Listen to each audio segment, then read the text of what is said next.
एक इंटरव्यू के दौरान महिला उम्मीदवार से पूछा 6 से 7 इंच का ऐसा क्या है, अगर ना मिले तो लड़कियां उंगली से भी काम चला लेती हैं। दोस्तों इस वीडियो में हम आपको ऐसे ही कुछ लॉजिकल और आईएएस इंटरव्यू में पूछे गए सवाल और उनके जवाब बताएंगे जो आपके दिमाग की बत्ती जला देंगे। तो चलिए दोस्तों शुरू करते हैं, लेकिन उससे पहले क्वेश्चन है, बोर्ड मेंबर ने पूछा, ये बताइए आपके जीवन पर सबसे ज़्यादा प्रभाव किसका रहा है, रानी लक्ष्मीबाई या रजिया सुल्तान का। उम्मीदवार ने कहा, सर मेरे जीवन पर रजिया सुल्तान का ज़्यादा प्रभाव है, क्योंकि रजिया सुल्तान एक ऐसी महिला शासिका थी जिसने सन 1236 से 1240 तक दिल्ली सल्तनत पर राज किया और पर्दा प्रथा को खत्म करके पुरुषों की तरह दरबार में आना प्रारंभ किया, और रजिया सुल्तान भारत की पहली महिला शासक भी थी। नेक्स्ट क्वेश्चन है, महिला उम्मीदवार से पूछा, मान लीजिए आप एक जिले की डीएम हैं और आपके पास कुछ लोग आते हैं जो बोल रहे हैं कि उनको एक ही जगह से एक ही समय पर जुलूस निकालना है। उनमें से एक हिंदू समुदाय से है, दूसरा मुस्लिम समुदाय से है। अगर उन्होंने जुलूस निकाला तो 100% दंगे फसाद होने की संभावना है। ऐसी सिचुएशन में आप क्या करेंगे। महिला उम्मीदवार ने कहा, सर ऐसी सिचुएशन में मैं उन लोगों को अलग अलग समय पर जुलूस निकालने के लिए कहूँगी। अगर वो नहीं मानते हैं तो मैं उन्हें साफ मना कर दूंगी कि उन्हें जुलूस निकालने की परमिशन नहीं मिलेगी।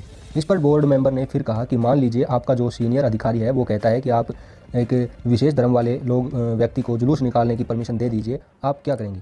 उम्मीदवार ने कहा, सर अगर ऐसा होता है तो मैं उनसे रिटर्न में यह लिखवा कर लूँगी कि अगर जुलूस के कारण कोई दंगा फसाद होता है तो उसकी जिम्मेदारी उनकी होगी।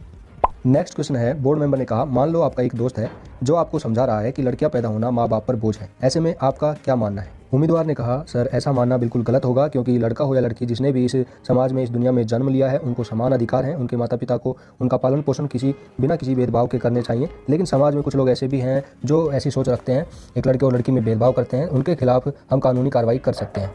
नेक्स्ट क्वेश्चन है, बोर्ड मेंबर ने पूछा, आप अपनी होने वाली पत्नी में कौन कौन से 5 गुण खोजेंगे। उम्मीदवार ने कहा, सर सबसे पहले मैं देखूंगा ईमानदारी, सच्चाई।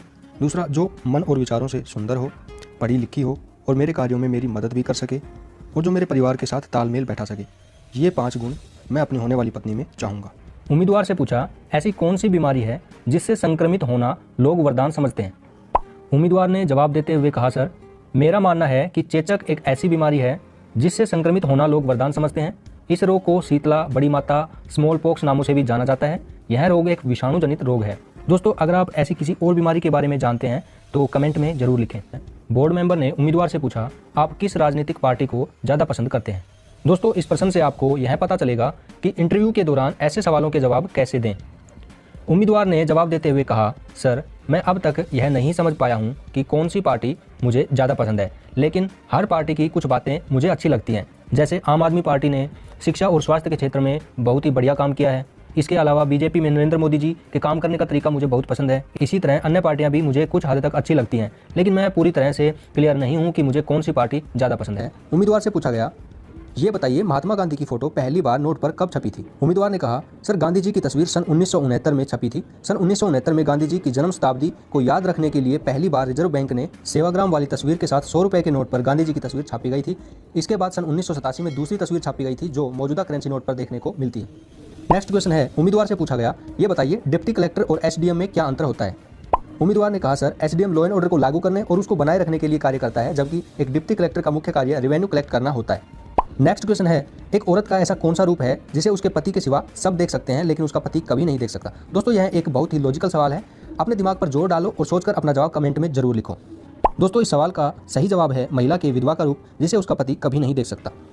दोस्तों अगला लॉजिकल सवाल है, वह क्या है जो पूरे महीने आपके पास आती रहती है लेकिन 24 घंटे के बाद छोड़कर चली जाती है। दोस्तों इस सवाल का जवाब है तारीख। नेक्स्ट क्वेश्चन है, एक महिला उम्मीदवार से पूछा, 6 से 7 इंच का ऐसा क्या है, अगर ना मिले तो लड़कियां उंगली से भी काम चला लेती हैं। दोस्तों यह एक बड़ा ही लॉजिकल सवाल है। कुछ लोग इसका गलत मतलब भी निकाल सकते हैं, लेकिन आपको अपने दिमाग पर थोड़ा जोर डालना है और फिर सोचना है। दोस्तों इस लॉजिकल सवाल का जवाब है टूथब्रश। अगर ना मिले तो उंगली से भी काम चलाया जा सकता है। दोस्तों आपने इस सवाल का जवाब क्या सोचा था कमेंट में जरूर लिखें। अगर आपको यह वीडियो अच्छी लगी है तो इसे लाइक और शेयर जरूर करें। अगर आप इस चैनल पर नए हैं तो अब इसे सब्सक्राइब कर लीजिए और बेल आइकन को दबाकर ऑल नोटिफिकेशन ऑन कर लीजिए। मिलते हैं नेक्स्ट वीडियो में। जय हिंद।